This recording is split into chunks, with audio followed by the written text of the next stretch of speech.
All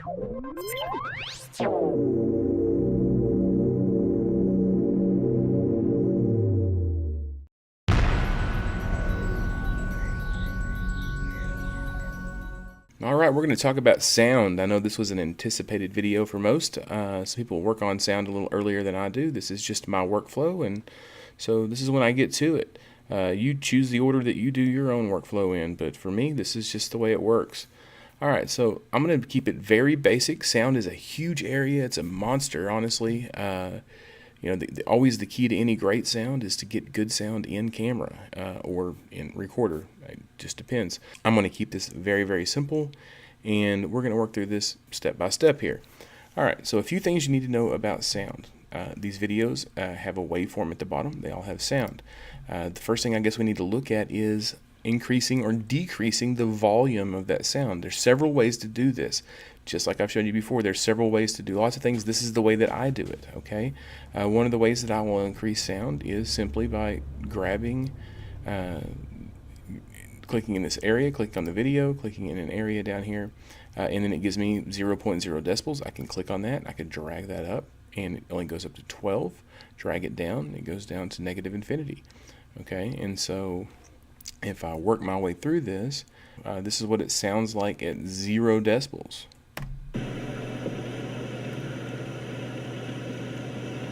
Okay. Maybe that's not a good example. Let me check this one out. Okay, this is what it sounds like at 0 decibels. All right, so today's moving day, taking Destiny to Austin for hopefully the last time. Okay. I can grab this. I can increase it up. Let's go 8. All right, so today's moving day, taking Destiny to Austin for hopefully the last time. Okay, so you can tell that that kind of peaked at a couple points. Hopefully you can tell. This is recording in a Yeti microphone here, so hopefully that's coming through okay for you. What I want to do here, I want to really lift this part, and so we can really see those waveforms. Okay, so that's this tool I mentioned many videos back. Change the appearance of the clips in the timeline, and one thing you can do is make them larger so you can really see those waveforms. I like to do that when I'm working on this. You can see right here in 2 points I hit red. Red's not a good place to be. I usually, when adjusting sound, I will only go to where maybe so +2 is kind of in the yellow. That's probably fine. I try not to peak if I don't have to. All right, so today's moving day, taking Destiny to Austin for hopefully the last time.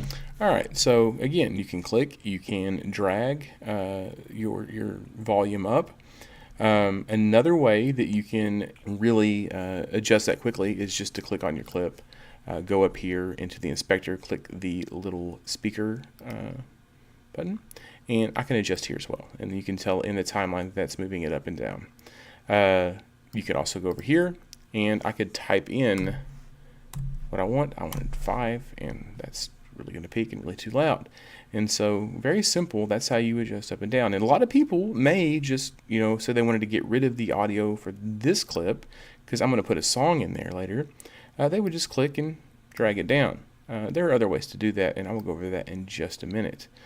Something that I think is worth mentioning at this point, that you have this sound monitor right here. It checks your audio meters, and if you want to really see that well, to see where it's at, you can just click here, and it pops up over here. And when you play... So today's moving day, taking Destiny to Austin for... All right, remember, ideal audio is really in that -12 to -6 range. You definitely don't want to be up here in this area. That's too hot. You don't want to be way down here in this area. That's way too low.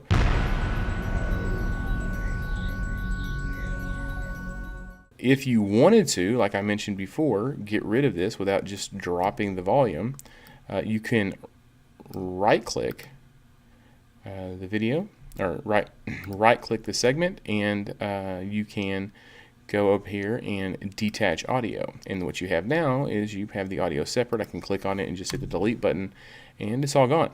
Okay, so that audio is gone. There's absolutely no sound that's going to play out of that. I've actually brought a little bit of music in that I wanted to use for this particular shot right here. Just something I thought might be interesting. I'm going to grab that, and I'm going to just drag it into my timeline. Okay, since the only thing we've really done is use the main A-roll part of the timeline. Just so you know, if I haven't mentioned this already, video goes on top and audio goes on bottom. So I'm going to drag the audio down here, and I'm just going to drop it off at the beginning of this clip. I'm going to turn back on my locking tool there. All right, there it is. And so I hope this is not overly loud. Let's see.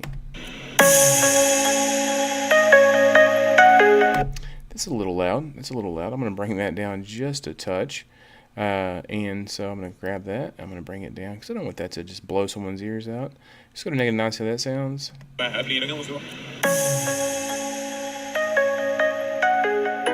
Okay, and that's hitting in that -12, -6 range on its peaks. That's absolutely fine. So I hit the space bar and pause that. All I'm going to do here, I want that to end right there. So I'm going to take the blade tool back out. It works the same as it does on video. I click that and I'm going to hit delete. It's gone. Okay, so that's just going right in there.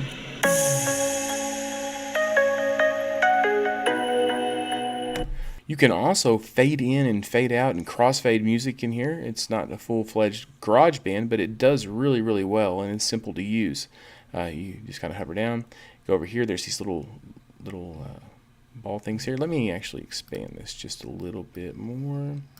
All right, and so there's these, and when you get that double triangle, you can grab it and just drag it, and now we're going from,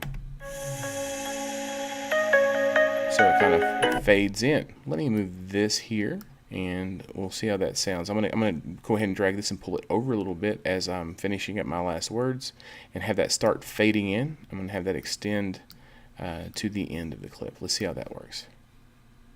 To Austin for hopefully the last time. Yeah, see, I like that much better. It just kind of fades in. And maybe before I go to this clip, I kind of want it to fade out. Let me drag that over and kind of overlap that and do a little J and L cut here. And then fade that back out as it leaves. That is how you fade the ends for the audio that you drop in there for music and other things. It will work for any track. I don't know why you'd want to fade this, but if you wanted to for some reason, you could. All right, so today's moving day. So it started low, went high. Command Z that back. And that's the basics on how you increase and lower your volume. Several different methods I showed you. That is also the way you detach audio and get rid of it, and also how you can pull in music that you imported and used it as well. So hopefully that's beneficial to you, and we're going to talk about some more in-depth sound effects and adjustments and where you can get some Apple music that's already in Final Cut Pro X. All right, check out the next video.